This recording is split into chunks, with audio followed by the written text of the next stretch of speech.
Hi! Hello! Welcome to my channel. Wow! Dum chicken. Chicken అంటే అందరికీ చాలా ఇష్టం కదా! అందుకని ఎప్పుడూ రొటీన్‌గా ఒకేలాగా చేసుకునే కంటే, ఒక్కొక్కసారి ఒక్కోలాగా ట్రై చేస్తే ఇంట్రెస్టింగ్‌గా ఉంటుంది కదూ! ఈసారి ఇలా ట్రై చేయండి. చాలా బావుంది.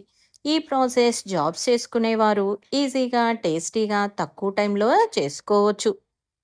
దీనికోసం ఒక మిక్సీ జార్ తీసుకొని, ఒక ఆనియన్, ఒక టమాటో ముక్కలుగా కట్ చేసి వేసుకొని, మెత్తగా పేస్ట్ చేసుకొని పక్కన పెట్టుకోవాలి. చికెన్ 1 కేజీ తీసుకున్నాను. ఇప్పుడు ఇందులో మనం పేస్ట్ చేసి పెట్టుకున్న ఆనియన్, టొమాటో పేస్ట్‌ని వేసుకోవాలి. తరువాత 2 స్పూన్స్ అల్లం, అలాగే 3 స్పూన్స్ కారం, 2 ½ స్పూన్స్ సాల్ట్, 2 స్పూన్స్ పసుపు, 1 స్పూన్ గరం మసాలా. ఇది ఎవరెస్ట్ చికెన్ మసాలా అండి. ఇది 1 స్పూన్ వేస్తే సరిపోతుంది. ఇప్పుడు 2 స్పూన్స్ పెరుగు, అలాగే 4 పచ్చిమిర్చి కట్ చేసి వేసుకోవాలి. చివరగా 4 స్పూన్స్ ఆయిల్ వేసుకోవాలి. అంతే. ఇప్పుడు వీటన్నిటిని చక్కగా చికెన్‌కి మంచిగా పట్టేలా కలుపుకొని మూత పెట్టి 1 అవర్ పక్కన పెట్టుకోవాలి.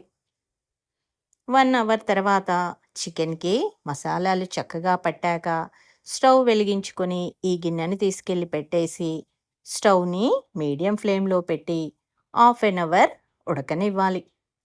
మధ్యలో 15 నిమిషాలకి ఒకసారి మూత తీసి కలుపుకోవాలి.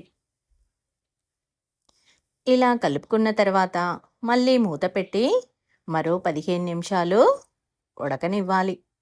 15 నిమిషాల తర్వాత మూత తీసి చూస్తే చికెన్ తయారై చక్కగా ఆయిల్ ఇలా పైకి వస్తూ కనిపిస్తుంది. ఇప్పుడు కొంచెం కొత్తిమీర, కొంచెం మెంతి కూర వేసుకుంటే ఫ్లేవర్ డిఫరెంట్‌గా చాలా బావుంటుంది.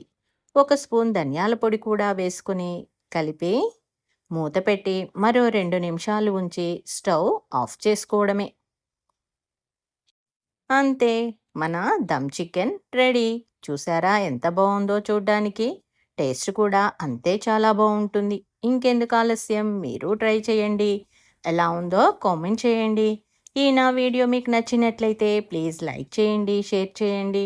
మీరు నా ఛానల్ ఇంతవరకు సబ్స్క్రైబ్ చేసుకున్నట్లయితే ప్లీజ్ ముందుగా సబ్స్క్రైబ్ చేసుకోండి.